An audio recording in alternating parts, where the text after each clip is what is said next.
Hello बच्चों, let's read the question. The electronic configuration of both an atom and its ions can be written by following Aufbau's principle.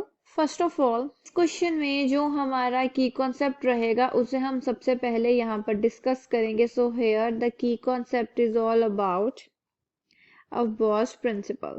So Aufbau's principle हमें क्या बताता है, हम यहाँ पर सबसे पहले उसके बारे में डिस्कस कर लेते हैं. So Aufbau's principle डिपेंड करता है हमारे n+l रूल पर. इसका क्या मतलब है, that lower energy orbitals will get field first. Question में बात की गई है कि क्या इलेक्ट्रॉनिक कॉन्फ़िगरेशन एक एटम और एक उसके ही आयन की can be written following Aufbau principle. So यहाँ पर एग्जांपल के तौर पे मैं एक एटम ले लेती हूँ जिंक का. सो जिंक जैसे कि हमें पता है उसका एटॉमिक नंबर है हमारे पास 30. इसकी इलेक्ट्रॉनिक कॉन्फ़िगरेशन लिख लेते हैं 1s2 2s2 2p6 3s2 3p6 3d10 and 4s2. सो अब बॉस प्रिंसिपल ये फॉलो कर रहा है. अब बात कर लेते हैं इसके आयन की, जो कि आ जाएगा हमारा Zn2 पॉजिटिव, ये इसका कटायन है.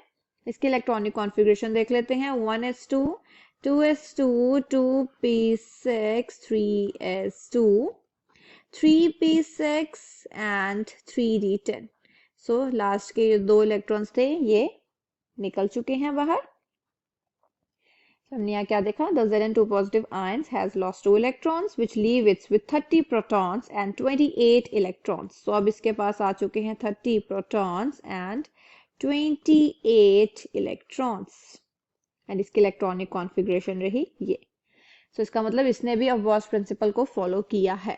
इसका मतलब ये जो मैं स्टेटमेंट दी गई है वो बिल्कुल सही है, बिल्कुल ट्रू है. I hope you understood the problem well. All the best.